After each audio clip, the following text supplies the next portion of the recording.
they made it to state this past year, didn't they? Yeah. So my son, yeah, it was a crazy year. My son wrestled so he's a freshman in Algona. So Mm-hmm. my kids go to Bishop Garrigan.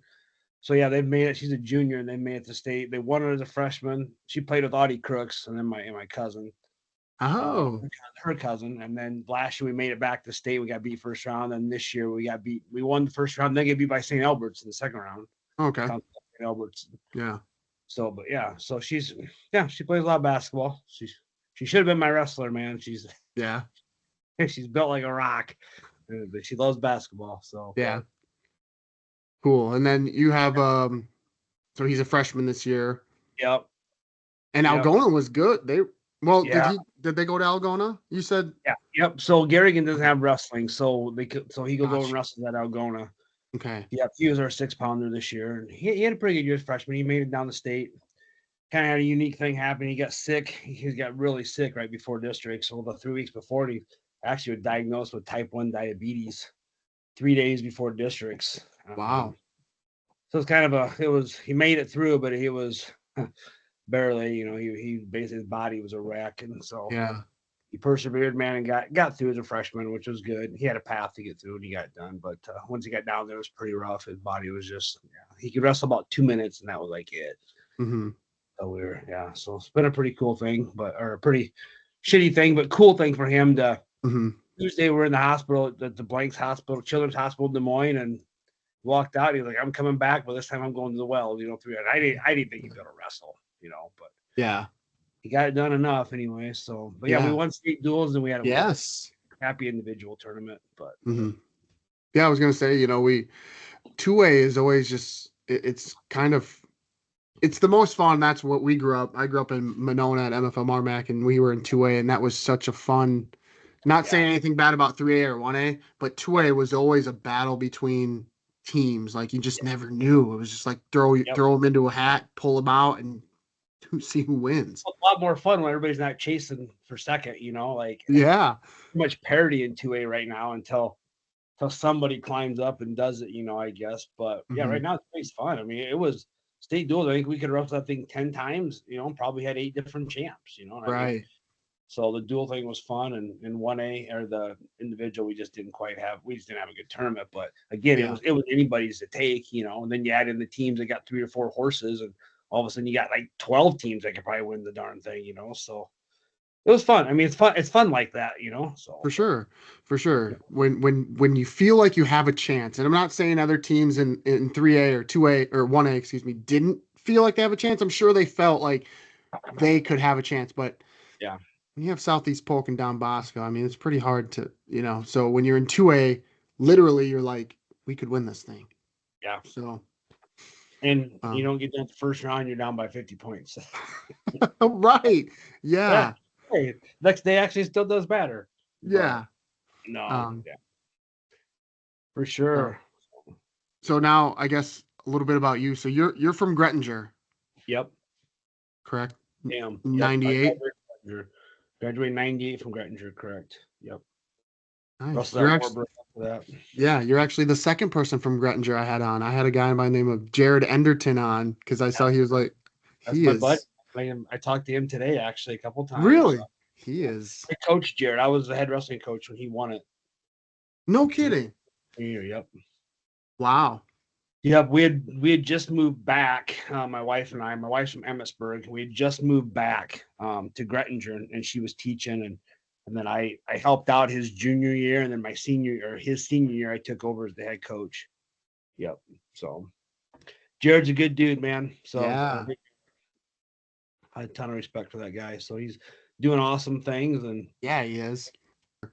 Graettinger, is that where you're from? Is that where you grew up from your whole life? Yeah, yep. Born and raised in Graettinger, graduated from Graettinger in 98. Had a brother, Mike, that graduated in 94 right before me. Yep. Mm-hmm. And was he big into wrestling? Or like, where did the origin of wrestling in the family come from? Yeah, kind of had, I have 2 older brothers, actually. My oldest brother, Wade, never wrestled. I had brother Shane that wrestled, and he actually wrestled for Bob Roethler, Hall of Fame Bob Roethler coach back then. And then my brother Mike was kind of Mike made the state 4 years. made it as a freshman, and then he went on to wrestle at Wartburg. Was a 2-time All-American. Mike was 4 years older than me, so we spent a lot of time together. He's really the one that got me into wrestling at a young age. Mm-hmm. So yeah, I mean that was kind of the footsteps to follow. Mike was tough. He was a hammer. He beat on guys.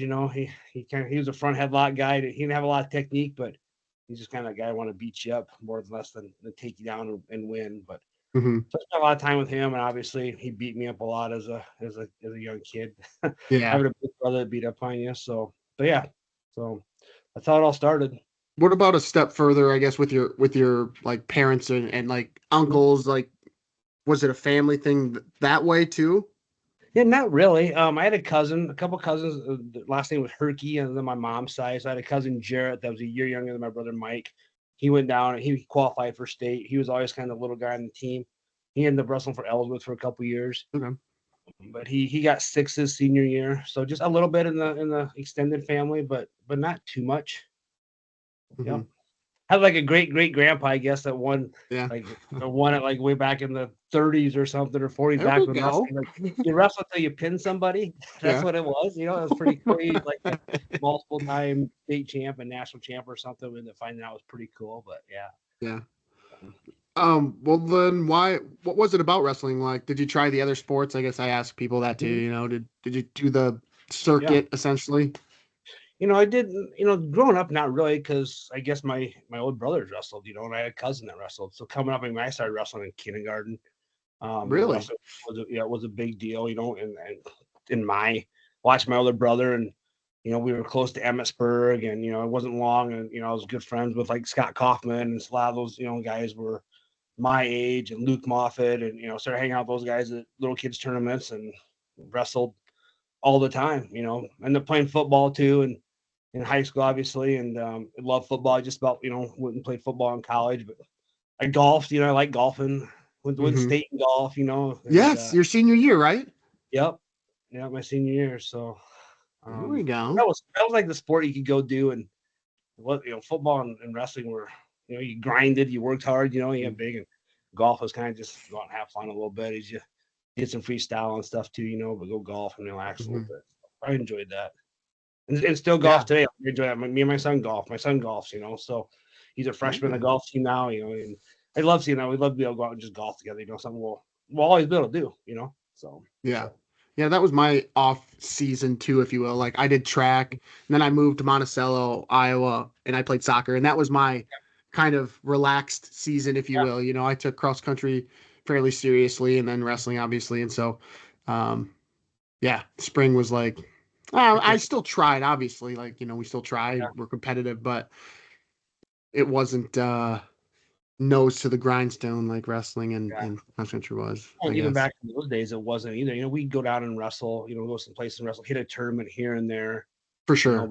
There was a couple tournaments you'd go find that would lead up to Fargo, but not much, Yeah. After the state tournament, there's a tournament every weekend somewhere. Yeah.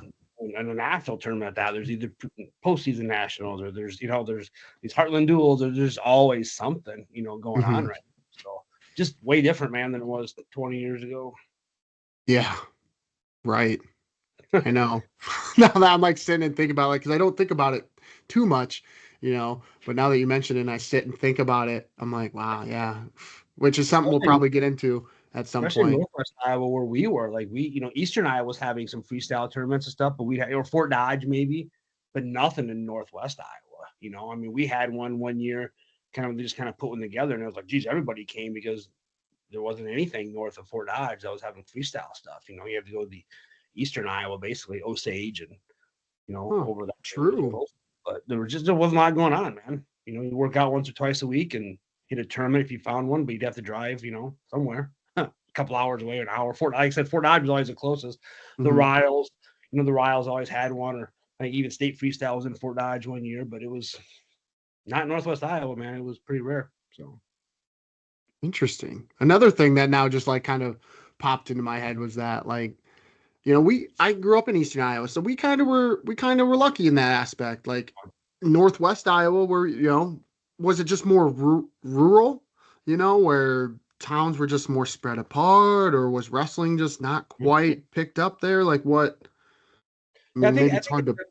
takes the right people, like in certain parts of the state, you had like Jason Christensen in the middle, and you had like Massey down in like the Council Bluffs area, and Riles were Fort Dodge, and those guys were always, they were doing that stuff. In Northwest Iowa, I think there just wasn't somebody up there that was pushing it along, and getting things going. And like Gary True. Bergman Yeah. was my high school coach, and he brought it up there and tried to get people going with it, but it was harder, because I don't know, more farm boys, more kids in the field in the spring. I mean, that was our thing. We were always in the field. I got to go golf, but my dad, I could never go to golf practice because we had to pick rock or get the fields ready. Like that was always the first thing that needed to happen before we could go do other things, and even wrestling.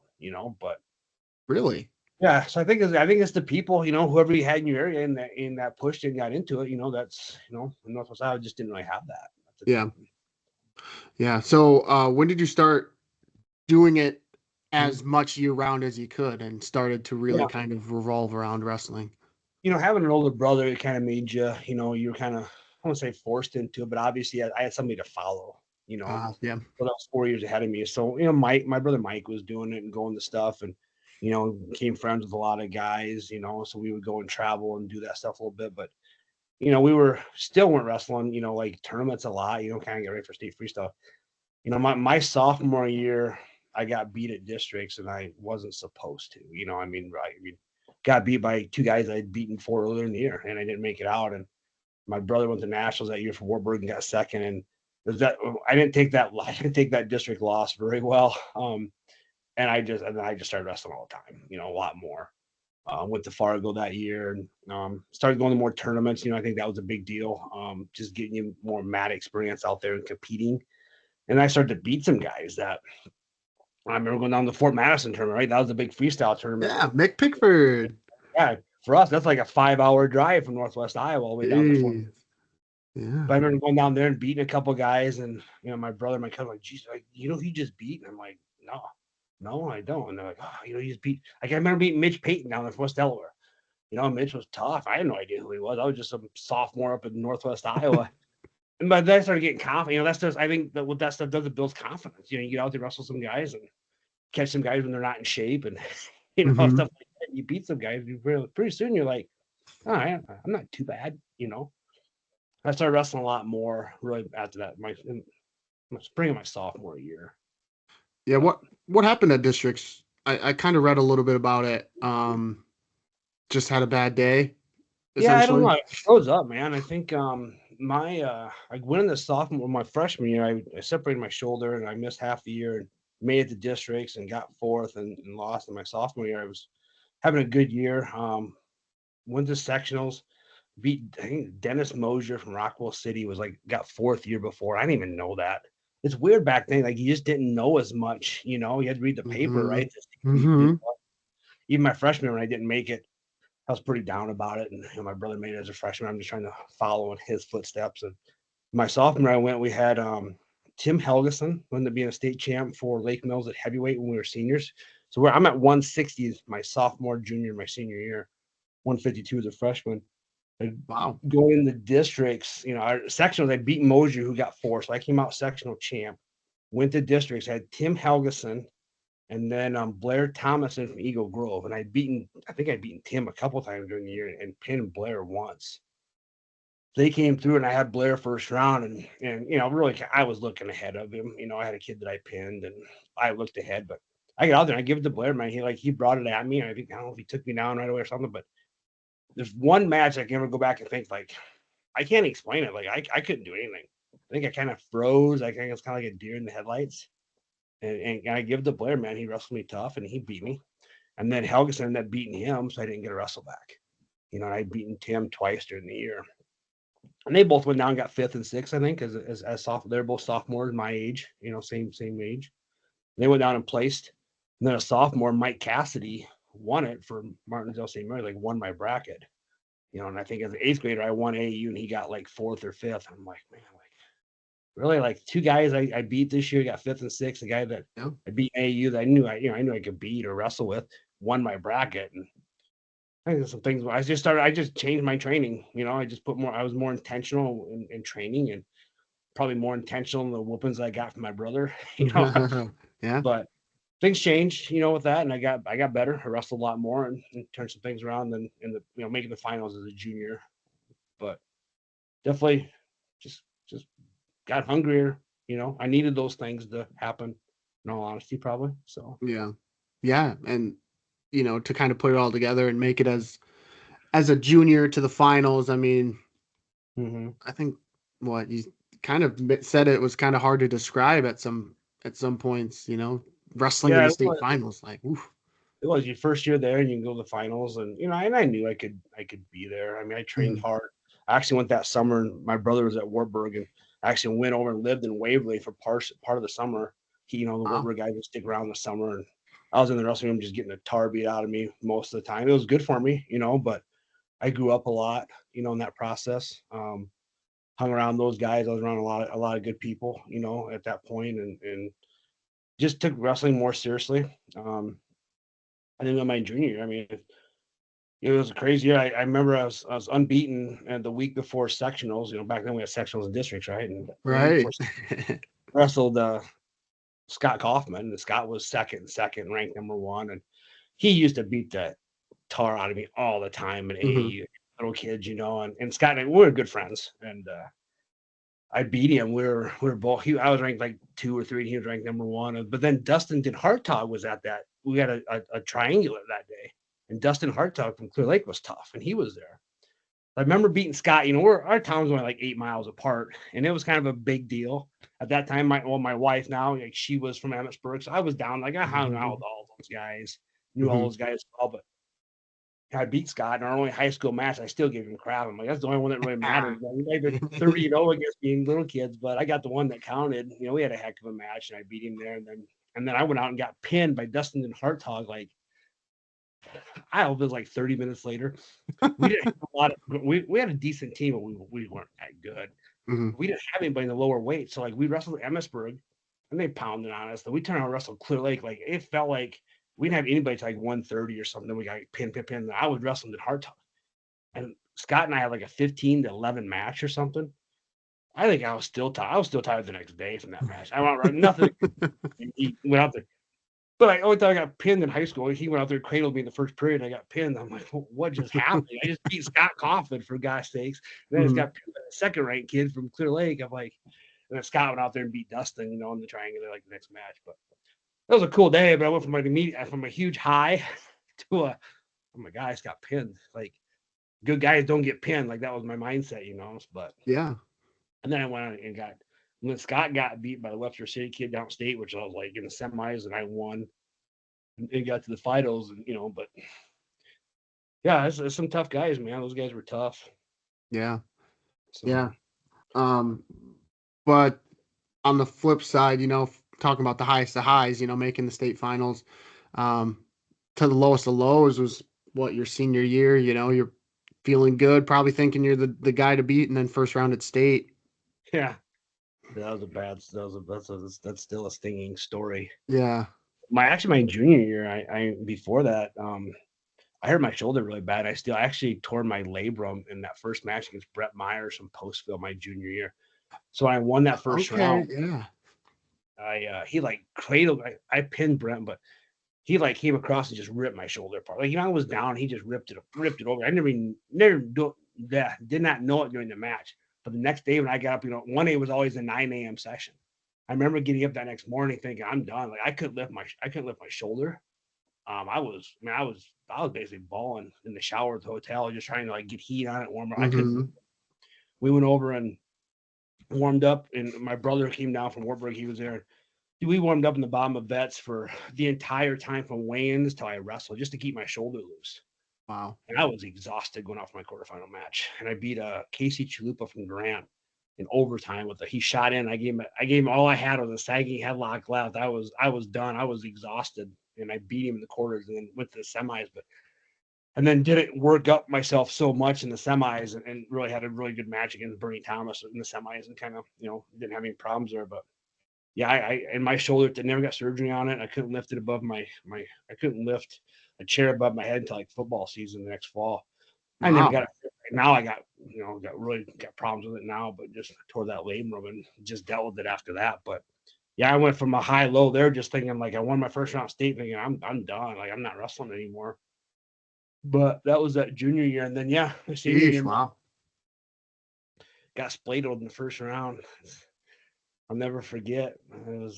It was silly because I actually came back from it. Like I got spladled. I was kind of beating up on the kid. Then I got spladled, and I got out. Like the period ran out, and he like tied it up, or I was down by one. But I had contacts. I wore glasses and had contacts in, and I didn't know. So I tied it up with a stall call with like 10 seconds left or something. I didn't know that I tied it up. So I tried to do something with like 5 seconds left that was dumb because I thought I was down by a point, and I was Mm-hmm. actually tied. So I lost that match. Like and I didn't know it. I couldn't see the damn scoreboard. I had lost my contact. Both my contacts I had lost because we even had a reset. And I couldn't see the score. And my coaches weren't really saying anything. They thought I didn't know. I didn't know I got that stall call, Mm-hmm. and I tied it up. And I thought I was down by one. And I just, like I said, I literally did something stupid and fell on my back or whatever, and gave up two. But yeah, but I got splayed on the first. I just remember the Des Moines back then was like the Des Moines Register. Like we didn't have any internet stuff. You know, you didn't Right. look at the Des Moines Register had my leg, had me in a splado, and whoever it was that took the picture was like looking right at me with my legs in the air. And it said upset start. We were the first, one day was always first upset start early. And here I am spladled on my back in the front page Mm-hmm. of the register. That's a haunting image to this day. Yeah. That's like Yeah. still. But I wrestled back and Yeah. got in the wrestling in the consolation semis and Drew Bader from North Cedar. Oh, so mad. Mm-hmm. I tell a lot of my kids this day, like kids I've coached, I said one guy gave me my most awful match of my career, my best match because I just wanted to wrestle that guy again. I just wanted to rip his head off. Nothing against Mm-hmm. Drew. I was just pissed. I pinned him in that match, but yeah, it kind of. I wanted to quit, man. I'm not gonna lie. I mean, I was when I lost that match, I was done. Um, I was just done mentally. I was just there in a bad place. But I had good people in my corner, that didn't allow me to do that, obviously, and wrestle back and lost an overtime match to Jason Lyles from Pleasantville, which was a great match. We got done. The ref, like he told both of us, like that was one of the best matches I've ever refed. We Mm-hmm. just battled, we just battled. So just glad I did that. Like again, had people in my corner that weren't gonna let me, go over and cry and whine about losing the first round. Mm-hmm. So I appreciate that. But yeah, it was sucks, Yeah. but still bothered you. I think I'm describing it like it happened last week. It still sticks with you, a little bit, obviously. But those things have molded me today. They molded me to the person I am today, and probably a lot of reasons I went into coaching. Yeah. From then on there. So how'd you end up at Wartburg? So you finished your career second and fourth. Did you plan on wrestling in college? Like, was that always in the cards, or did it just sort of kind of happen? I was gonna do something. I love football, man. Friday night, True. Yeah. small town Iowa Class A football. I started as a freshman, and got to play a lot of nights underneath the Friday night lights. I love football. Just wasn't very fast. Got recruited a little bit for it. But at the end of the day, I spent a lot of time at Wartburg watching, with my brother there. And, really fell in love with Coach Miller and what they were doing over there. They won the first national title in 96. My brother was a sophomore and he got second. And so it's just, that just kind of, I went to I did some visits, man, and looked at a lot of places, but Wartburg it just felt like home already, and they were doing some good things. And so that's where I went, and I had a great experience there, man. Like Wartburg was a great place. It was the right place for me, without a doubt. Freshman year we won it again in '99. I was behind Ben Jobjan from Assumption, and sophomore year I battled it out with uh, geez, can't think of his name right now. He's from Ames. Holgrafer, Justin Holgrafer, transferred from Iowa State. He and I battled all year. But I banged my knee at my sophomore year and I got like really bad bursitis in it and ruptured my bursa sac, and I can Mm-hmm. wrestle very well. But Justin ended up going on and being our guy for us, and ended up getting, like one match being an All-American. I battled some knee injuries that year all year, and just had some things. Had some injuries and stuff happen. And then my junior year, I trained hard. It was kind of weird. Like coming out my sophomore year of high school, my sophomore year of college, they were big turning points for me. I ended up not being the guy as a sophomore, and Justin did. He went and did really well for the team, and I got my mind back going again. I think my first year or two, maybe I was a little burnt out from high school a little bit. I'm about burnt out, but I was tired. I was in a different place a little bit. And junior, I got together. I was in the best shape of my life my junior year, going into Wartburg. Coming back, I think I was kind of being seen as a leader. I was, probably going to be the 74. I was really, the 74 pounder coming in, and we had a lot of young guys in that team. And going into that year, I remember I had my first practice, October 16th of 2000, and my dad was killed in a farm accident. So I came home for my first day of practice, and my oldest brother called, and he didn't really ever call, and I got the news right. I mean, hour after practice, got back to my apartment, and that rattled me, man. My junior year, my brother Mike was coaching at Ellsworth, and we were farmers, and Dad was killed in a farm accident, and went home for a week or so, and I didn't handle it very well, man. I came back and I wrestled, and I was our guy, and wrestle 74, but I struggled, looking back, and just wasn't handling that loss. First person I really ever lost, that was my dad, so Mm-hmm. it was rough. I kind of joke with some people now. I'm like, if it had been my brother Mike, like everybody processes grief differently. Mm-hmm. Mike probably would have ripped everybody's heads off that year and won national title. Nobody would have touched him. Mm-hmm. And I just processed things a little differently. I struggled with it, and kind of tore me up. I just remember wrestling all these matches. Like I was training hard, I was there. Wasn't really, I was at school, but I couldn't tell you one thing that happened in the classroom that year. Like I was in class, but I was never there. Mm-hmm. I was mourning, man. I was grieving hard. Um, and wrestling wise, I would wrestle like I was training. I felt like I was in great shape coming in. I was so tired by the second period in all those matches, and I think I was just mentally wearing myself out, in that process. Mm-hmm. Looking back, I just couldn't figure it out. Like, why am I so tired? And wasn't many nights I didn't go to bed bawling, man. I lost the biggest person in my life, Right. and it affected me. But I remember being at my dad's funeral, and my dad was, we're a small town. He was like a Pioneer salesman, and it was a big funeral. But I remember like 40 Wartburg guys walking in, drove 4 hours, 3 hours to come to the funeral. Every one of those guys showed up for me, and my brother and all of our coaches, and it was a pretty powerful moment.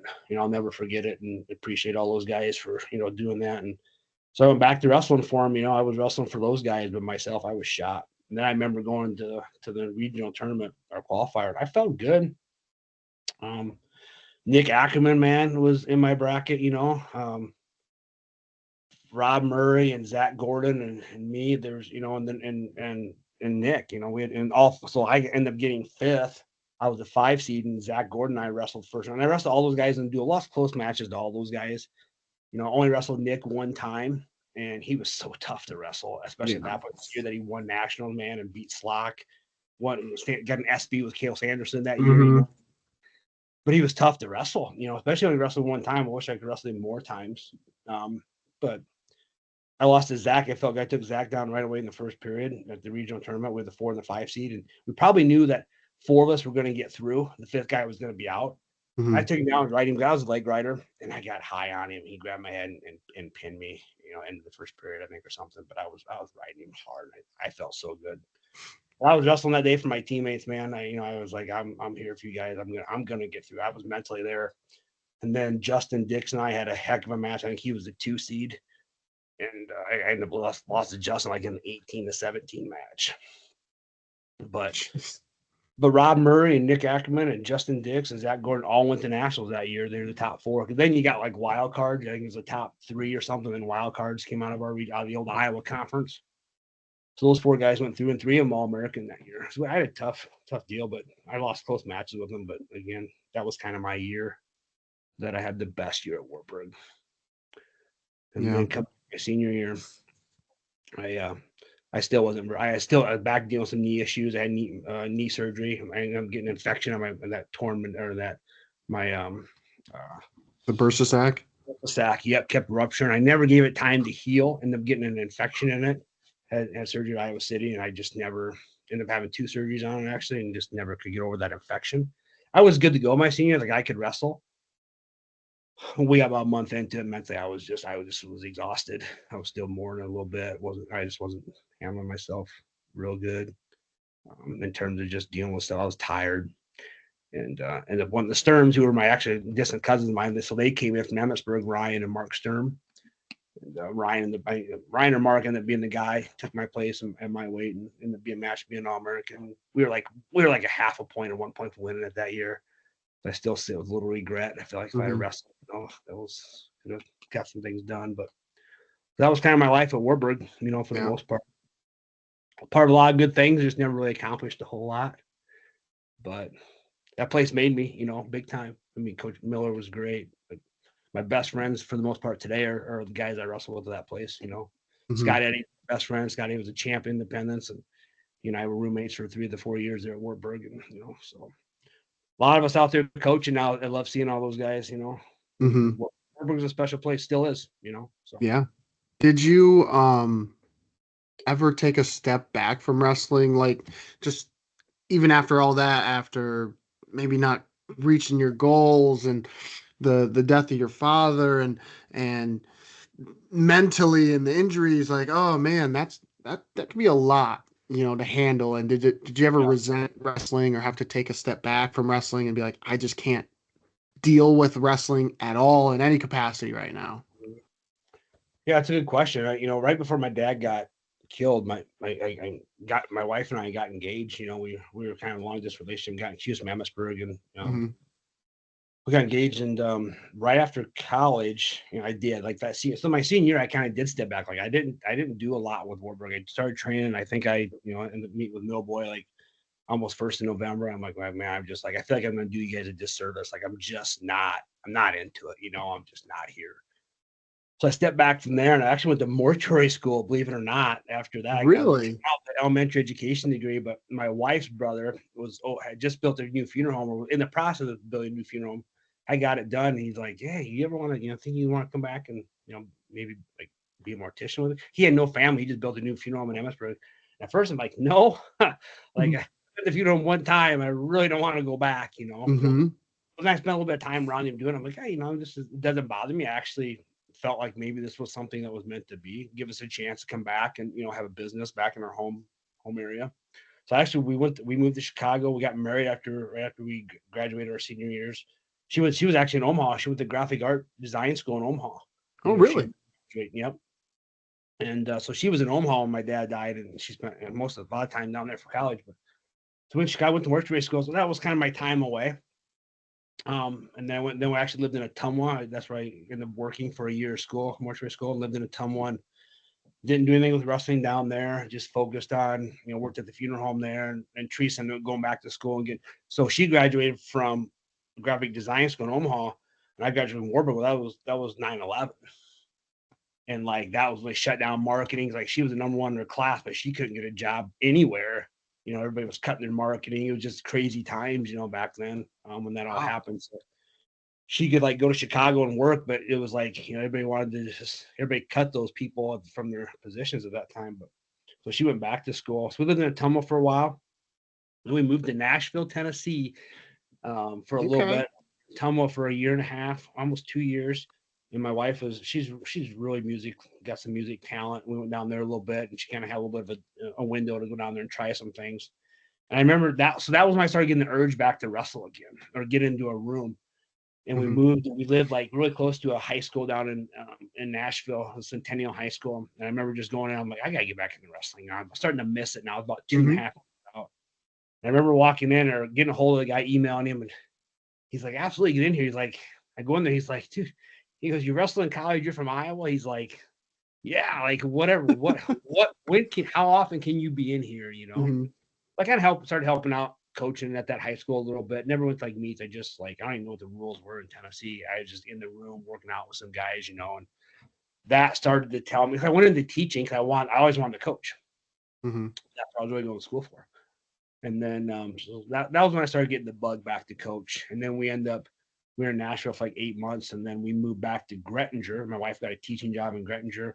We moved back, and then that was, all of a sudden I started coaching again. I got back home, and Jared was a junior, Anderton was a junior that year, and so we had some good kids in the program. So I started coaching. So I got back into it, started coaching at that time. I was like, I think that was 2005, 2006. We moved back. So coached ever since, for Yeah. the most part. So yeah. Ever work in a funeral home? Yep. So Okay. yeah, did the funeral. So when we went to Tennessee, I did all the prep work at a huge. They had like 8 funeral homes brought all the body stuff. So I just did prep work. I didn't do like in a Tumwater for a year and a half. I was a full-time funeral director and embalmer at a Reese Funeral Home in Ottumwa. Okay. And then I went on and in Nashville, I did all the embalming for like 8 funeral homes for 8 months. And Okay. it's kind of funny when you I tell a lot of people like, I was an academic All-American Wartburg. Yeah. You wrestled. But I still remember sitting down any interview I've ever had, like just being in sports, competing at a high level in college, like, and then having some academic accolades. Like, you sit down in an interview with somebody, they're going to hire you on the spot. They just speak so much about who you are and what you've been through.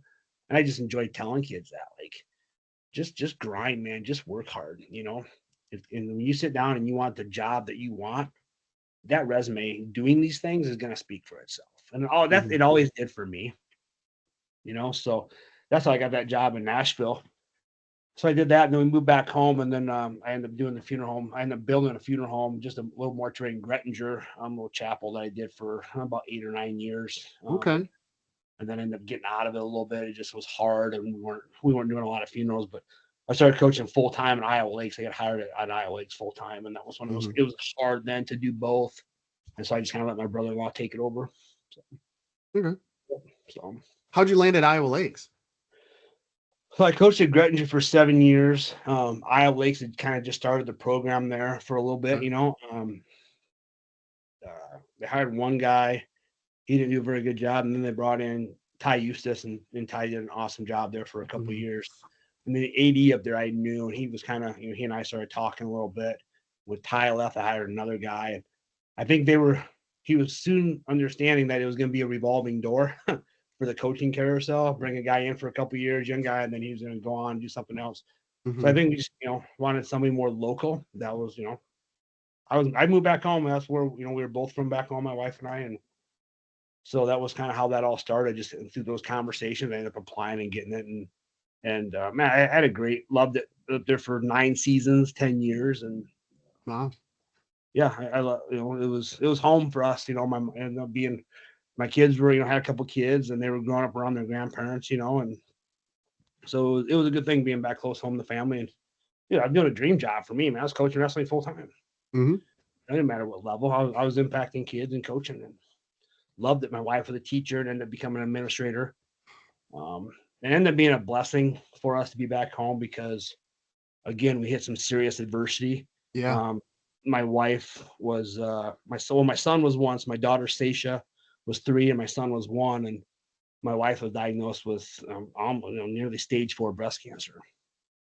So we had quite the journey there. She was a school administrator, and went through that. And being back home in small town, we both grew up. I mean, our support was tremendous, man. I mean, like it changed our lives in terms of what she had to go through, and being a caregiver. And I didn't even know what I was at that time. I was just making ends meet, going through a tough time in our life. But being back home was a blessing, at that time. So, and I think I just taken that was kind of the turn of me taking the job at Iowa Lakes about that same time.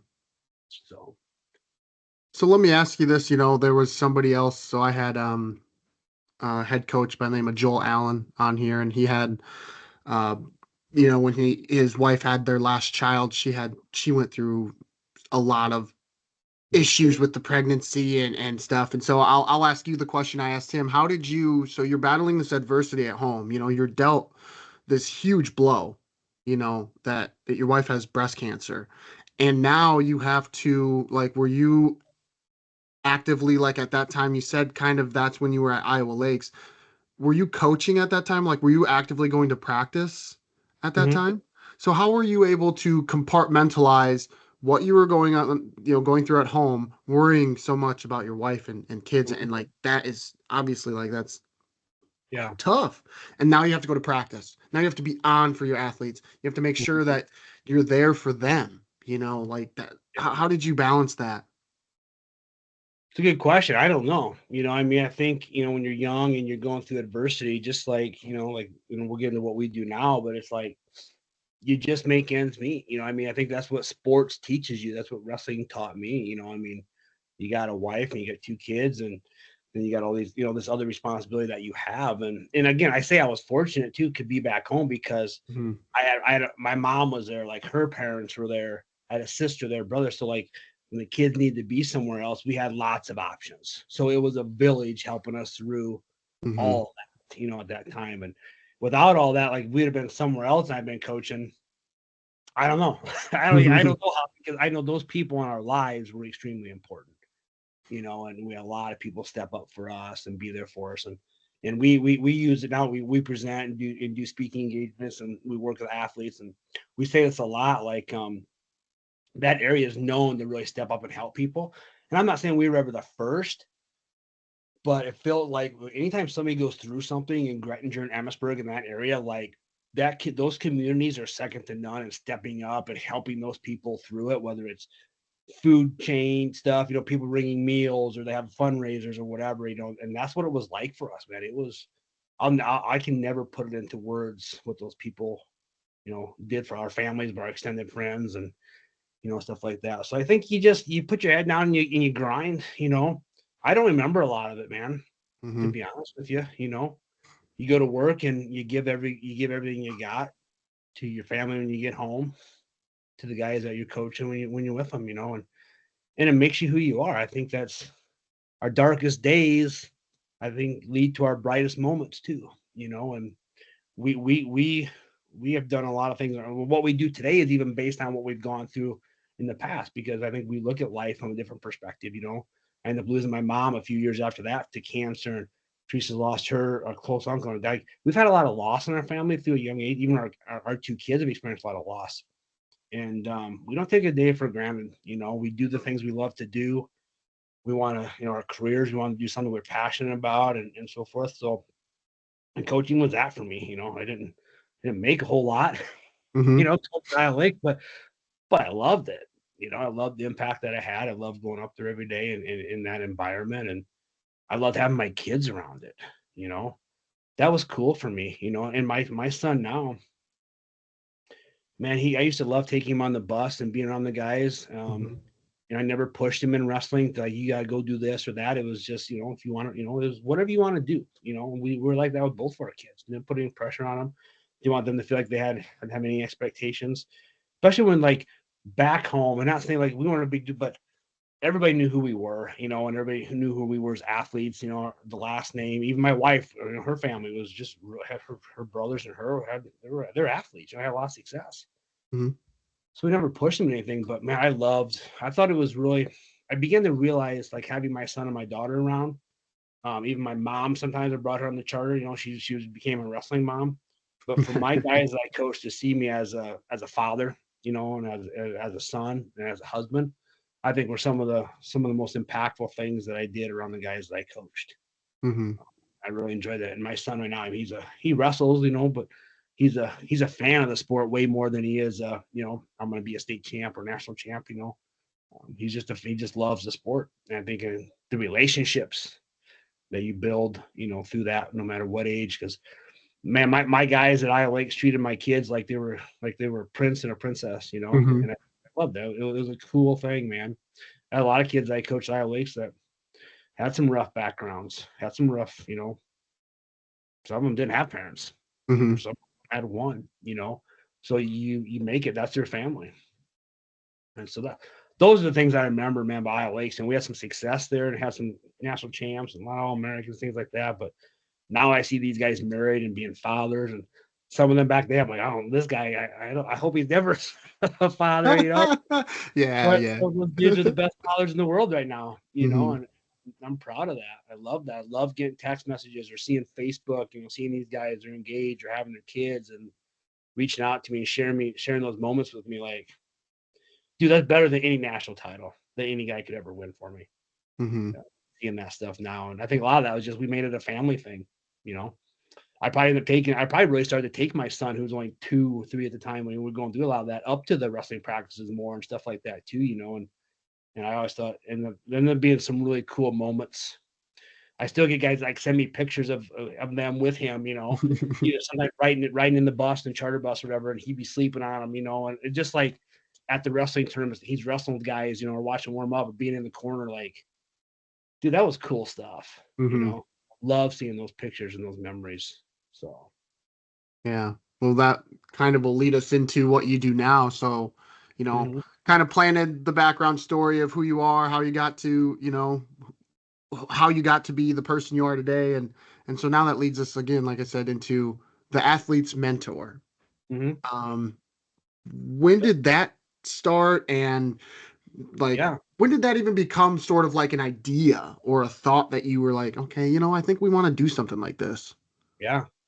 So we lived in Emmitsburg. We ended up living in Graettinger and moved to Emmitsburg. My wife went to the Catholic school in Emmitsburg, and I'm Catholic. We're both Catholic, and Mm-hmm. we ended up putting the kids in Emmitsburg school, the Catholic school in Emmitsburg. And then we just were kind of looking for something different. My wife, after she went through breast cancer, she ended up going through some other illnesses. Like she had breast implant illness, where her implants reacted, like her body didn't accept them. So Mm-hmm. she ended up, kind of getting out of administration, looking for something different, because the whole time she became, and she loved being a teacher, she loved being a principal. Um, but it's kind of like you go somewhere and you eat like Subway, and then you get the flu right after it. You don't ever really go back to Subway again. Yeah. That's kind of what education became for her, because she was just sick all the time as an administrator, and I think it just wore her out. So looking for something different, and then I started to see my kids do a lot of things athletically at a young age. Like not they wanted to be a part of stuff. My daughter started playing a lot of basketball. My Teague started to play a lot of baseball, like younger, and like and some AU travel team stuff that we really didn't want to do at that point because it was just hard. We're a young couple and traveling for AU stuff. Like I'm working or traveling, coaching, and it was hard, Mm-hmm. man. Like to do travel stuff around here. But we ended up having a brother, or Teresa's brother ended up having a girl that he took all to play basketball. My dad's like, I want to do that. I want to do that. And I'm like, oh my gosh, like it's a lot of money, Mm-hmm. a lot of time. But we ended up doing it and started doing it and really started traveling a little bit more with that. And I started to see like, okay, like this is gonna be conflicting. Like someday, if I'm still coaching, I'm on the road over here coaching down, in another state or wherever, and my daughter Seisha is gonna be playing basketball or something or doing this, and my son starts getting Mm-hmm. that age. Like I'm not gonna be there. And I didn't like that idea. So I started thinking like this is probably going to end sometime. I looked for something different because to me, my priority, and I think a lot of it comes back to the losses we had been through. And my dad and mom were, they were pretty much did everything. My dad wasn't a lot of things from farming, but I just wanted to be. I wanted to see my kids compete. I Mm-hmm. loved it. Um, so we ended up looking for a different option and looking around a little bit. We ended up moving to Algona. Um, my daughter was an 8th grader and Teague was in 6th grade. And so and then moving to Algona, and we kind of wanted the kids to continue their schooling, education with a faith-based education. And I had a niece, Teresa had a niece, and my goddaughter and my niece ended up going to Bishop Garrigan and playing basketball with Audie Crooks. Mm-hmm. And so that was over here, and my niece and my daughter were pretty close. So we ended up coming to Algona and going to Bishop, and the kids started going to Bishop Garrigan. And so I left Iowa Lakes at that time, and my wife left education, and we had to do something that we wanted to be at everything, but it was totally like, what do we do? We Mm-hmm. were rooting our family, like it was the most stressful time of my life. Honestly, I didn't know what the heck I was leaving my dream job. Like I love coaching. Mm-hmm. I miss that place. We started doing something with high ticket sales. We started working from home doing high ticket sales. We did that for the first year and a half we were over here, but we were in a company that I became a coach of the sales team like real quick, real early on. I think they just kind of saw that, and my wife ended up being like a manager of the whole company, and worked up really high. And we were probably making the most money we've ever made at that time, doing good, but it was such a toxic environment. Mm-hmm. So we wanted to get out of it. It wasn't right for us. And I started thinking like, what can we do, man? We love being around kids. We love being around athletes. So I started reaching out to some college coaches and started thinking like, what do you like? When we were really good at Iowa Lake, thought we had some good, like we had really good leadership. And I started talking to coach and like, hey, if I came in like worked with your team and built leadership from the inside out, like what would you? I started getting great responses. So I started working with some college teams on leadership. We call it internal high performance leadership. And we would go in and work with kids and basically they would kind of put some guys in our leadership group and we would work with them on building leadership from the inside out and kind of take that off the coach's shoulders a little bit. So that's how it started. And then we started getting people like, oh, what are you guys doing?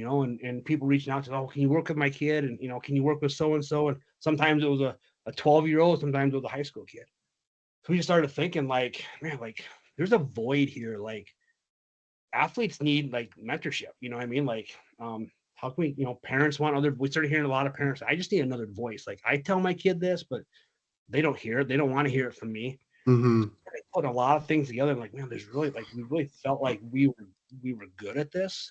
We were parents, we were both college athletes, we were both been coaches, we both been in education, and it was kind of natural for us. And man, we just started kind of plugging that in more and more. So we ended up kind of changing from like internal high performance leadership. And then we created the athlete's mentor.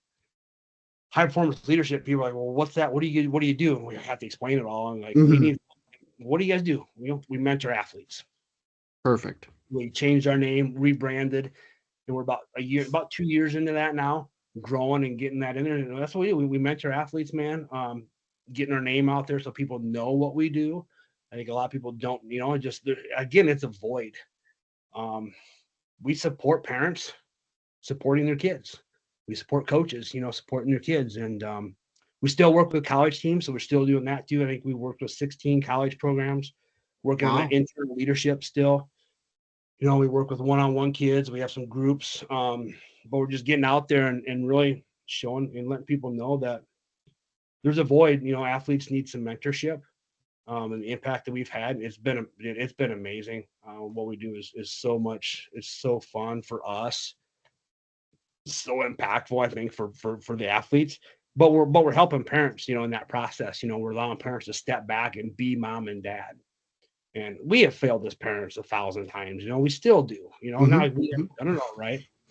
But I think we try to help parents through that in a way that they can step back and be mom and dad because these kids, these athletes need their parents, to be mom and dad, not be that coach and so forth. And it really helps the relationships, I think there too. And we get a lot of that feedback of what that is. So it's been really powerful.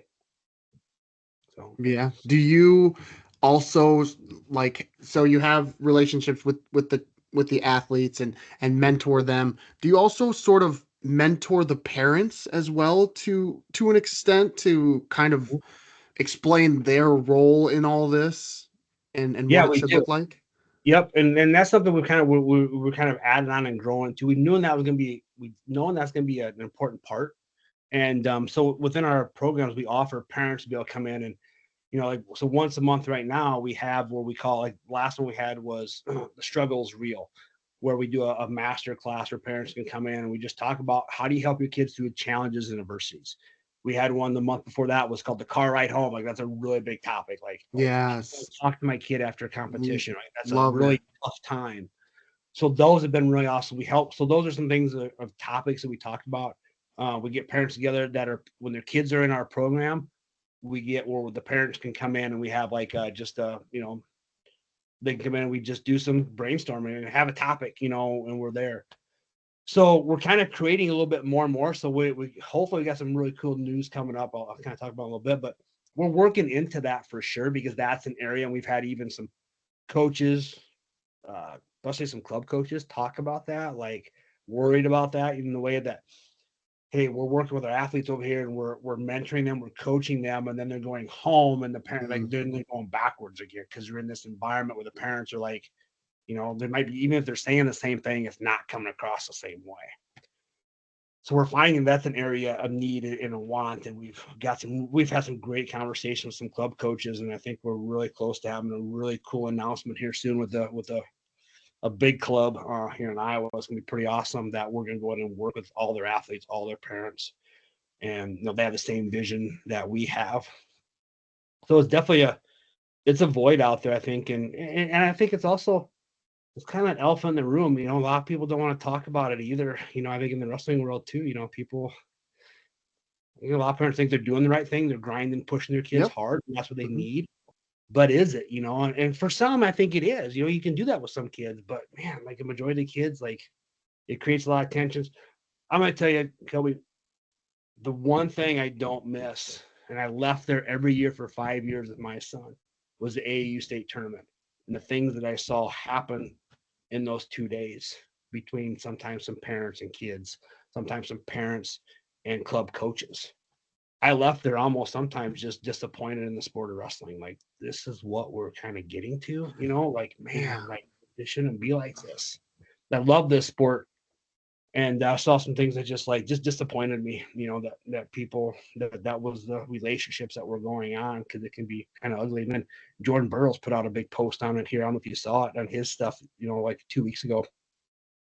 He started a club out in New Jersey and made a post. I went to my first AAU state tournament, with my club, and he's like, I left, and he's just like heartbroken at the things that he saw, happening, Hmm.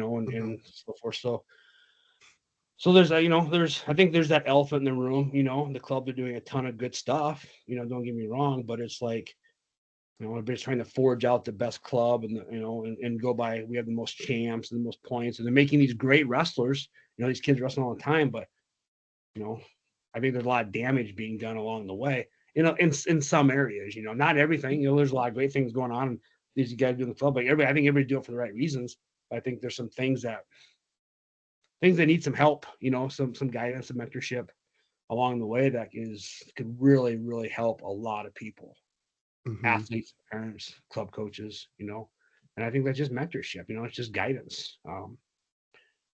Other individuals for these kids to talk to than mom, other than mom and dad. I mean, sometimes that's all it is. We're just ears a lot of times. And the things that these kids are capable of so much. you know Right. I mean, they know what to do. They know, they just need an outlet a little bit. They need another voice sometimes, but they really need another outlet. And they need their mom and dad. you know Intentional mom and dad, Hmm. not mom and dad, and then mom and dad coach can be really tough. And sometimes we don't know that till it's too late either. But so yeah, I think there's a lot of things there to be discussed. And then there's burnout. There's I think part of it is, how do you know your kids, bro? Are they really burnt out, or are they just, is there a struggle, in the Right. relationship, Yeah. things like that. And so I think it's important, so that's what we're doing, man. I don't think there's a lot of people out there doing what we do. There's a lot of mindset stuff out there, like even Z mindset, wrestling Z mindset. A lot of Yep. people putting out their stuff about how to overcome adversity, playbooks and all this stuff. But we're having conversations, you know, we're mentoring kids. We're not psychologists. We're just having conversations about a lot of this stuff. And a lot of it's about just having a positive mindset, but then a vision, like, setting goals, but setting visions. So we get our athletes to create vision boards. And Okay. through that, they figure out like why they want to go do things, like what's important to them, not what's important to their coaches or their parents.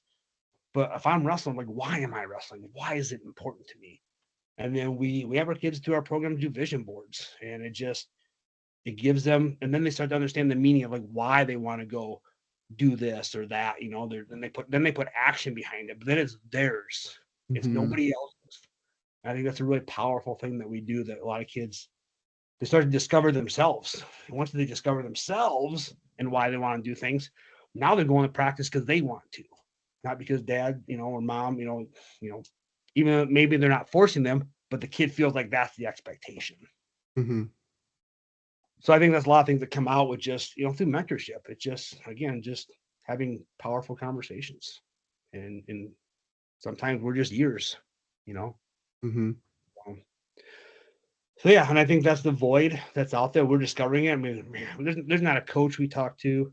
There's not a coach that doesn't say, hey, talk to our AD, because I think school districts are really struggling with leadership, and they're worried, like, man, like we're losing leaders, and they see a lot of these young kids coming up, and there's some challenges there, you Hmm. know. But athletes, like, even you go into schools, like, who can be great leaders in your school districts? Who can make or break a culture?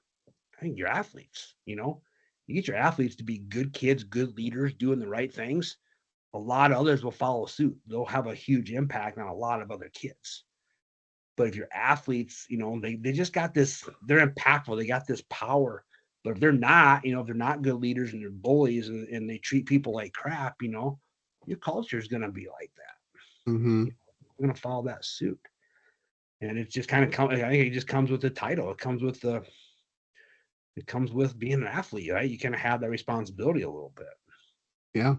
And it's a great thing, but it's a scary thing too if they don't. So that's what we're out there doing, man. And I think, our testimonials have been extremely powerful. The conversations we have, we're all talking about the same thing, but we're all busy and everybody's trying to survive, and it's tough times right now, just in survival. Parents are working their butts off trying to making, you gotta be rich to go buy eggs, man, have an egg sandwich anymore, right? I mean, right. times are tough.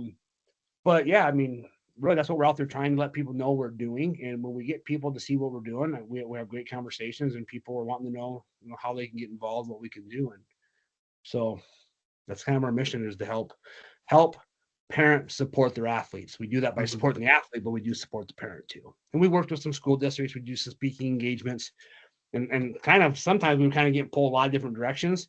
And that kind of started to tell us, like, holy buckets, like there's a lot of people out here looking for this sort of stuff. Mm-hmm. But when you try to do everything, you don't get very much done.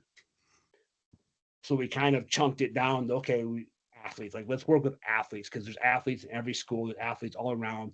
AU, like, it's going to continue to get bigger and bigger. I mean, people are building more clubs every year, right? Kids are starting wrestling earlier and earlier.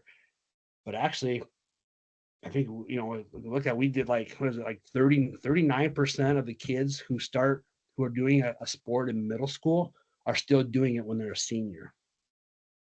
Where there's 90% of the kids are participating in a middle school sport, only 39% of those 90% are still doing the sport as seniors. So a lot of kids are quitting sports, for a lot of different reasons, but sports are so important to your development and your growth, So our mission is, how do we keep kids in sports, Let's help them through, let's guide them through those challenges. We don't want to take challenges away, but how can they have support and grow and begin to see things from a different perspective, so they can grow within those challenges, rather than like, this sucks, this is hard, expectations are high, pressure to win is high. And then they've been doing that since they were 8, 9, 10 years old. And pretty soon it's not very fun anymore. So Yeah. that's a lot, you asked, it's a big question, what we do. And we're just trying to be out there and be another voice, I think, for coaches and parents, and fill a void that we think is a big need. And everybody knows it. A lot of people are just afraid to pull the trigger on it, I think, too. You know what I mean? Yeah. And I think the other takeaway I have from it, or one of the takeaways, is you take that responsibility kind of off the coaches and the parents. They all, like you said, they already have a lot going on. Coaches are trying to coach and show technique and push these kids, and now they have to kind of mentor them and build their mindset. Like, you can take that piece away to let them focus on other things and what they're really good at. And same with the parents, you take that away and they can just be the parent, or every once in a while, sure, maybe give them some advice, or if you mentor the parents a little bit, they can help along the way. But you provide that stability in, like you're saying, in a very important way that people need it. And so they can focus on something else or what they're good at. I think happens a lot is parents think that their coaches are mentoring their kids too. Right. There's just not a lot of time for it. You know what I mean? Like, you got to put time with these kids, and coaches don't have that time. So parents think that their coaches are giving them that mentorship, and maybe they are, but maybe it's only happened with a couple kids, or something like that, right? But a lot of them aren't getting that. And then the parents, here's one of the greatest things I can relate it to.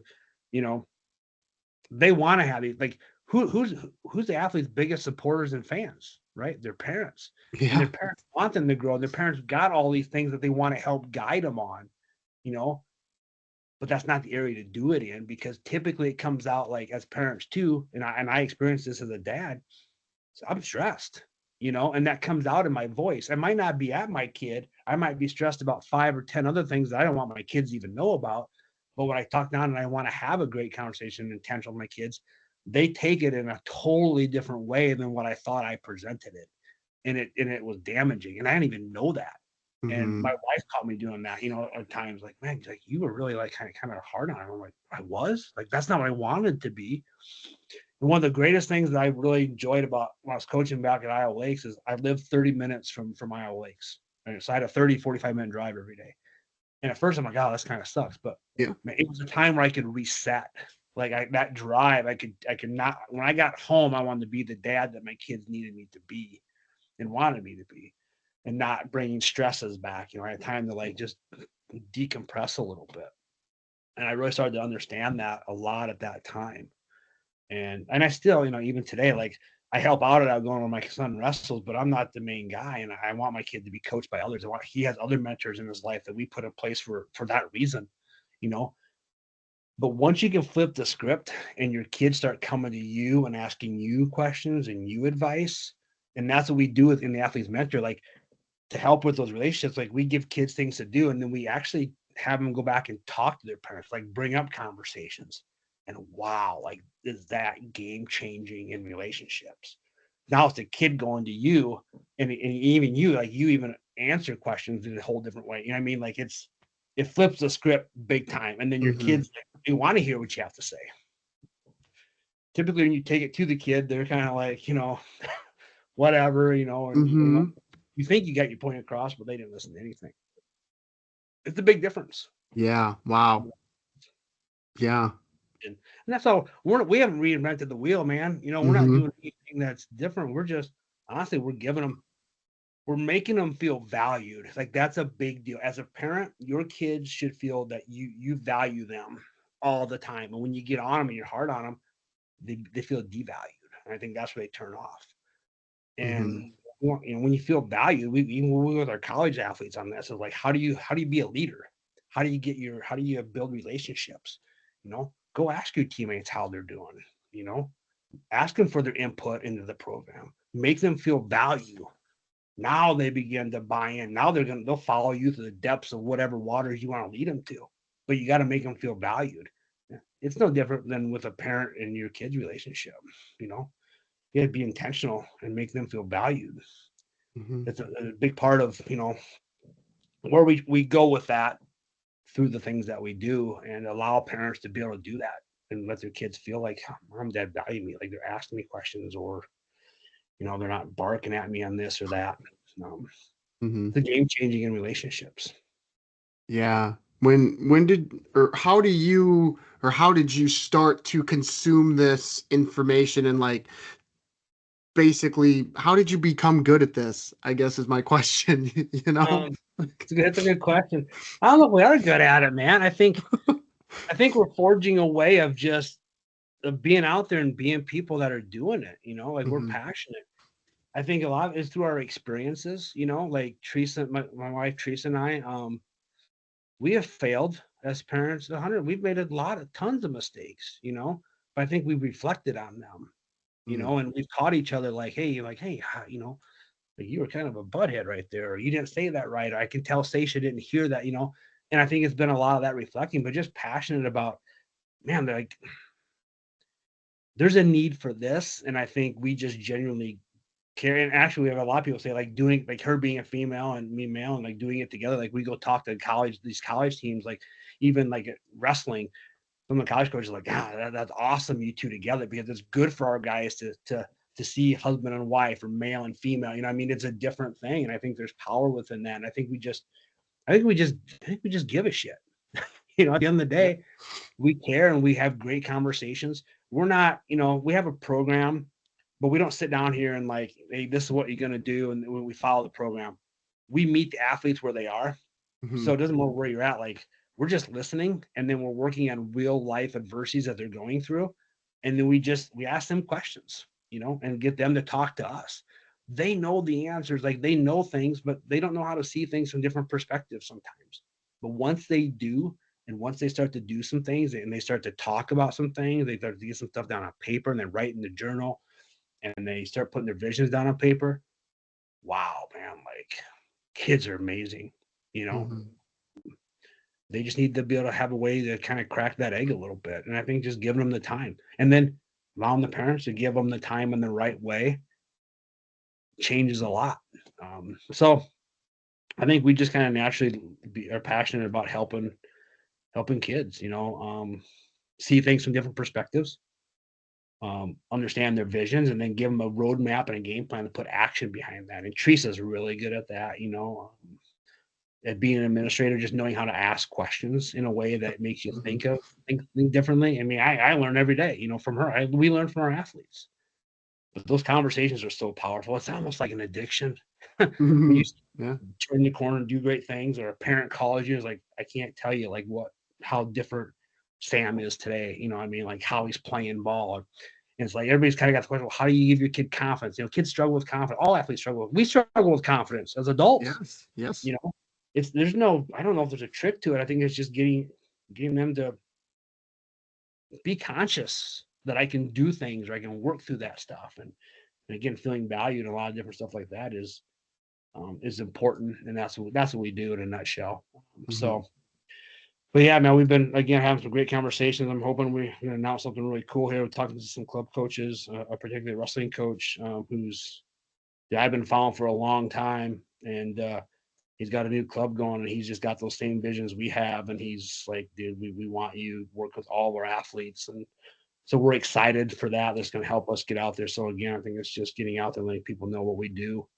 Um, so we see a big thing here, man. We want to bring on other coaches that do what we do. We can only impact so many people. Right. So our goal is to bring in other people into our brand, our organization, and impact as many athletes as we can to keep as many athletes in the sports, because sports do so much for these kids, in a big way. And we want to keep them in there, grind them through everything. But some of them just need some guidance Yeah. that way. So How do you keep your education on this topic, fresh, and how do you stay on top of things as life is changing, times are changing, where we're at today in life is not where we're going to be at next year, So like how are you and your wife staying on top of things to still be able to properly mentor your athletes? great question. I think us together it helps as one. I mean, we're always like talking about True. things. We have different perspectives that we don't always agree on sometimes, but we don't have somebody talk through that we trust and we love, and so forth. But having conversations, talking with you know what I mean? Like having these conversations, talking to the coaches, different parents, like every day we are learning. We spent a lot of this first part of this 2 years really just like market research. What do parents want? And we ask them, what do you want? Or why did you bring us in? And then talking to whether it's an older coach like my mentors today about what do you think about this, and then hearing the young coaches now. A lot of these college guys are coming out and they're starting clubs, but hearing what their perspective is and what they're seeing and what they think. That's education. That's like ground level out in the field. You know, what are they hearing? What are they seeing? Like, you know, like what can we give you? Like, what do you need in your club? Because all these clubs are a little bit Hmm. different. What do you Yeah. need? And then if we can't provide that, we don't want to disservice you. But a lot of it's the same, a lot of the same topics and conversations, some different perspectives, and then it don't take much to. Teresa's a big reader. I'm a big kind of a listener to podcast stuff like that. I mean, I think it's just taking in it, sorting through the BS, um, not worrying about what other people think. I think if I told you we start getting some haters out there, then we know we're doing some right things. The Yeah. world now, right? And we tell our kids that all the time, man. You got people that are hating on you. Keep doing what you're doing, Hmm. and I'm sure we'll get some of that a little bit in that area. But we're passionate about helping kids, and just I think conversations, talking to as many people as possible, has been really impactful on us and educational at the same time, because we've kind of like we've pivoted a couple times a little bit for different reasons for what we're hearing. Because again, we totally changed our careers. We left everything, you know what I mean? And Yeah. we're on a whole new thing. And it's been it's been scary, don't get me Yeah. wrong at all. But at the same time, I think if you live it, if you're not scared and you're not pushing and driving at the same time, then you're not doing, you're probably not on the right path. we just love where we're at and where we're going, and we got big visions to be impactful, and we tell people that, and I think everybody shares that. Everybody does too, especially the sport of wrestling. Or we work with wrestling. We're any sport. We've worked with swimmers, softball, baseball, basketball, wrestling. We have a lot of wrestling people because that's kind of where I kind of drift off into a little bit, but we want to help athletes, Right. reach their potential and be the best version of themselves. And once they start to be the best version of themselves, they overcome a lot of things on their own, and that's pretty cool to see. Yeah, because I think that was going to be one thing I wanted to ask. I assumed, but I wanted to make you say it was basically you're not strictly wrestling. You will work with athletes. That's why it's the athlete's mentor. It's not the wrestling mentor. It's the athlete's mentor, because you will work with athletes and schools and whatever sport it is. You're not just pigeonholed to wrestling. You will do it all. Yep. Correct? Yep. Yeah. All athletes are going through a lot of the same things. Right. A lot of it's not just wrestling. That have parents and kids that are struggling with relationships. It's every sport. AU is growing in a lot of sports. Especially softball, baseball, volleyball. So it's any sport. An athlete's an athlete, and the struggles are real. Even non-athletes, and we've done some great school presentations with the whole schools and having an impact anywhere we can. We're kind of focusing again. We chunked down the athletes a little bit, so we're kind of getting pulled a lot of different directions, and we just want to be good at what we do, but we're not trying to, we're still kind of forging our path to a little bit. Right now, it's a lot of club talk, a little bit. We're talking clubs, and we're honestly looking like there's some clubs that we've talked to, like they're just, I think they're seeing it in a big way. You have families who are really, they're wanting to support their athlete, not just in season. And so and sometimes those are some of the tougher situations that you see, but I think some of these clubs are starting to look and be like, man, like we want to forge champion. We want to have great fathers, great individuals leave our program, not just great wrestlers or basketball players or softball players, but the struggle's real for any athlete, so. Yeah. And we don't talk about specific sports, in terms like we work with an athlete. That doesn't change our game plan at all. We're figuring out what's important. What are your visions? And a vision is what do you, when you want to accomplish that, what's it feel like? What's it smell like? Those sort of, like, let them dig in, and then we ask them why. Why is that important? Why is that important? Pretty soon kids are thinking, and they go to a whole different place. And when that starts to happen, you can almost see these aha moments start to happen with kids. And it just like this. We do it on Zoom. Like, we work a lot of kids on Zoom. We're meeting them. We work with athletes. We work with athletes in Illinois and Wisconsin, Iowa. So we don't have to be within a driving meet up. We're doing everything on Zoom anymore. We even got administrators, like, so athletes are busy, right? Right. Leave at 6 in the morning. They get home at 6, 7 at night. Well, they're tired and they're exhausted. Last thing they want to do is jump on a Zoom call with the Alesches and athletes mentor at 8 o'clock at night. They're tired and they're not there. So we actually have an educator letter where they give their educators. A lot of these kids have 30, 45 minutes at school. They're in a study table or something where they can actually study hall. They can spend that time, and they're in an educational setting. So they actually jump on with us during the day, and it's awesome. Like, we haven't had an educator yet say no. Like, you tell me you guys are learning about leadership. They're learning about how to be impactful. Like, administrators love that. They want those individuals. So we haven't had nobody tell us yet get turned out like, no, that's not really, it's not a school thing. They've allowed these kids, like, in a downtime once a week. That's what we meet with them once a week, basically, if you came in the program at certain levels, and have kids be able to do it during school, which is great because that's where they're in an educational setting. They're not having to get up. We work with some early in the morning, a little bit based on schedules, but that's been awesome to see educators be like, yeah, like, absolutely, so that's been pretty cool, man. Yeah. That. I want to ask you about the first presentation you ever did, because I hate thinking back to the first podcast I ever did. I know it was just awful. I'm probably being harder on myself than what it really was, but I want to ask about the first one you ever did, because this is a lot of information and this is a lot of stuff to try to get across. And so, do you remember what that first one was like? I remember the first school presentation we did in front of in front of a lot of kids, like junior high through high school. Man, I was sweating.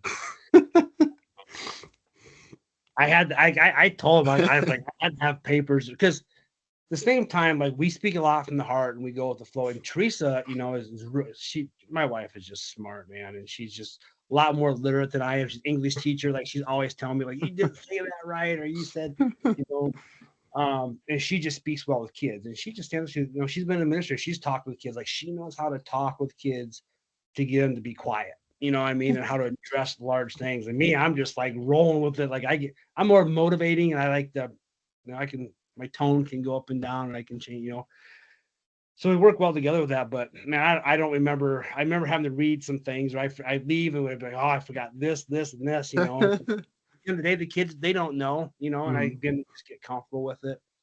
Our very first, like our first master class we did, like we were, that was like trying to think and work with her and not forget things because we feel like everything we got to say is important. At the end of the day, we kind of realize it's just like be you, you know, be genuine and bring out the best in yourself. And half time I forget most of the stuff I talk about, for the most part. We kind of flow with it too, and I think that's a part of who we are, and I think that's something we hear a lot about. Is just like that was awesome. That was powerful. I remember leaving that one school, and we walked out, and I think it was like an art teacher. He's like, "Our kids have never been that attentive and that quiet." And I didn't want to say this was our first one we ever did. Because I felt like we bombed it, but Teresa nails it, of course, and brings everybody back around. But I think that's so. I think we have a little bit of a knack for it. I don't think whether it's the first or the 100th. I think you all get. It's kind of like going on the wrestling mat. Going to compete, you get a little nervous about it. But at the same time, I think we have fun with it. That's what I love about your podcast. Like I listen to a lot, and it's just guys. It's just having. It's fun. It's talking about things, just getting it out there, and just enjoying the moment and the impact. So yeah. How do you, because this can be pretty stressful. The impact they're trying to make. You can really get wrapped up into the athletes and their success and how they're doing. How do you take a step back and just breathe, man? Like, I just feel like you just have no time to just just like be Cody for a minute, yeah.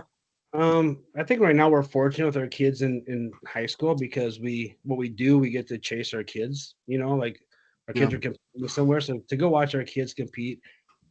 In a few years when that's over, I know our daughter wants to go play college ball, and I don't know what Teague will do, but I love that. Like that's the most like it's stressful. Don't get me wrong, but I'm at such a place of peace watching my kids. I know how hard they work, and I think that's what we enjoy as parents. I think that's what we want to get a lot of other parents to just step back and when your kid gets done compete, just tell them how much you loved watching them compete.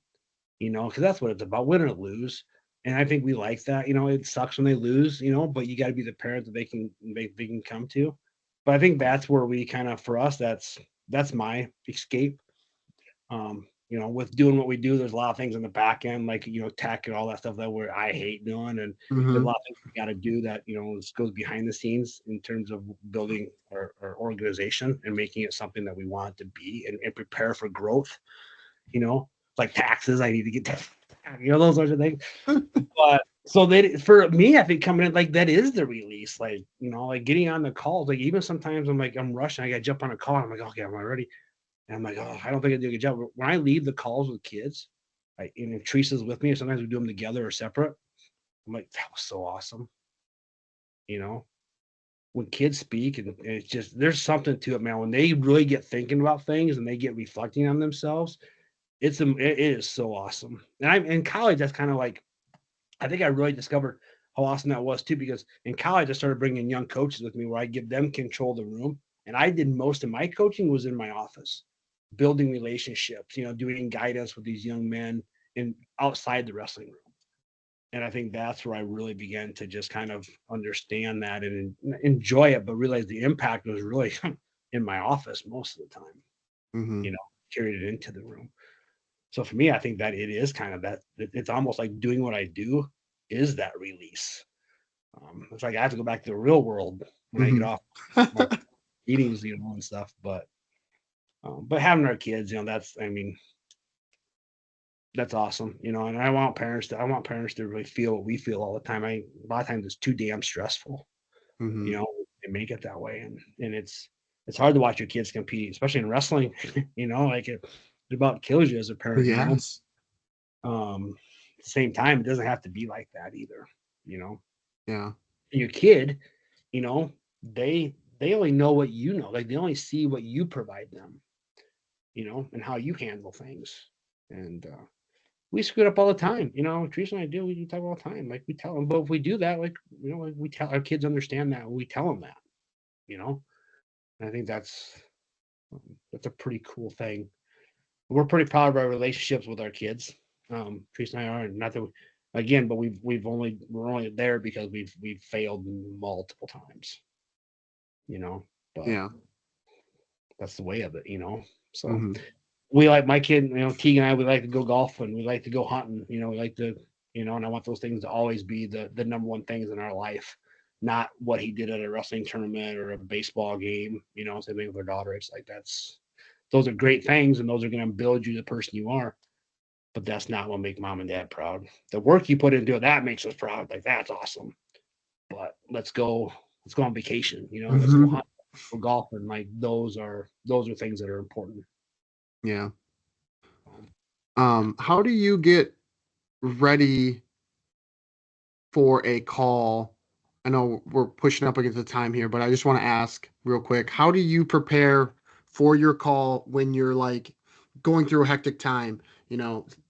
Life happens. All right. And now, but you can't control that. And now you have this call with this athlete that you have to be on for. Like you have to be there. You have to be ready, prepared. You have to talk to this athlete, and shit just hit the fan at home. But now you have to hop on in 5 minutes with this athlete. So, how do you kind of get your mind right and prepared for this conversation that you're about to have with an athlete when things are going awry?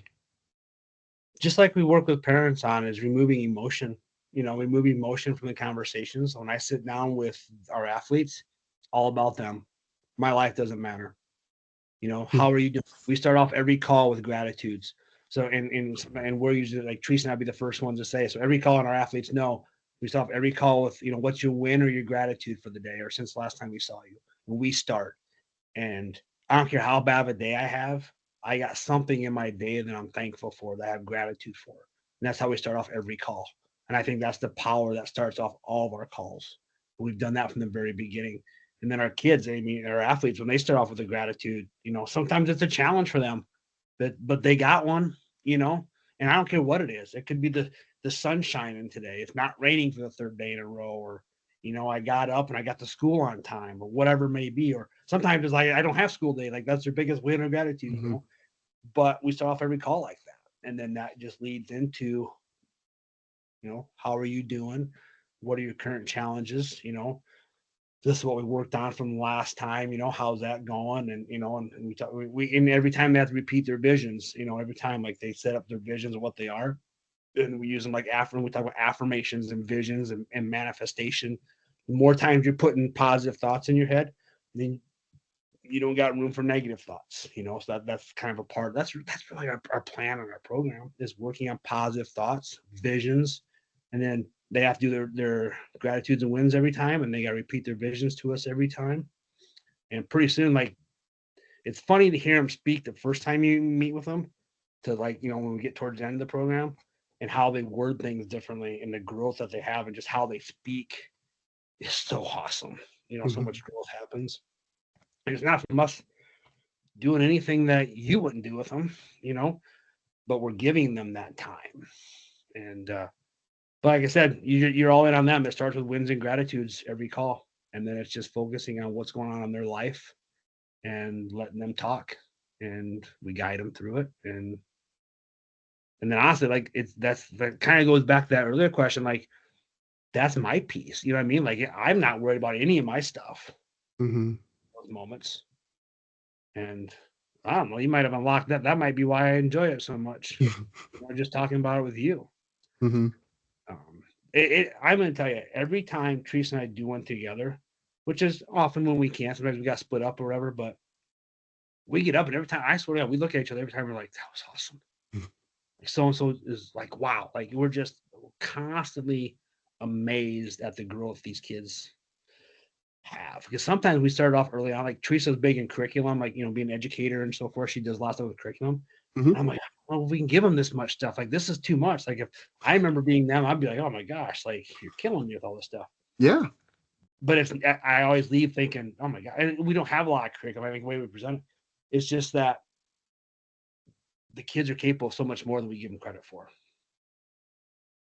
And when they come out with that, they start doing. You just give them the time to release. Man, they do some awesome things. So I've learned more probably from the athletes, and they've learned from us. Mhm. I think what we give them is time and an outlet. The gratitude's a huge thing. I think some Mhm. kids, our college guys and gals, sometimes, especially the guys like wrestlers, like 4-year program, especially, they kind of like, I feel like they think this is corny, but man, once they get going, again, they take off, and they got so much impact. I think that's what we tell a lot of we work with the athletes. Just tell them you impact people every single day, whether you like it or not, whether it's positive or negative. Like you impact somebody every single day. Like when they start understanding that and they're conscious of that, and then all of a sudden now they're intentional with their impact. Wow, some really cool things happen within cultures too. Yeah. Um, we love that stuff. It's good Yeah. stuff. What's the future look like? What's the goal here for you? You ask the kids what their goals are, so let me Mhm. ask you, what is sort of the Yeah. future and the goals of the athlete's mentor, maybe short term and long term? Yeah. Continue to just get our brand out there so people know what we do. I think that's just the hardest part. And a lot of that's just obviously in the world of sports. I mean, referrals like that's are really powerful. But I think the more people we tell, there's so much stuff out there, too. If you look at like we're on social media trying to do stuff, but there's also a lot of other things out there that you just don't know what's right.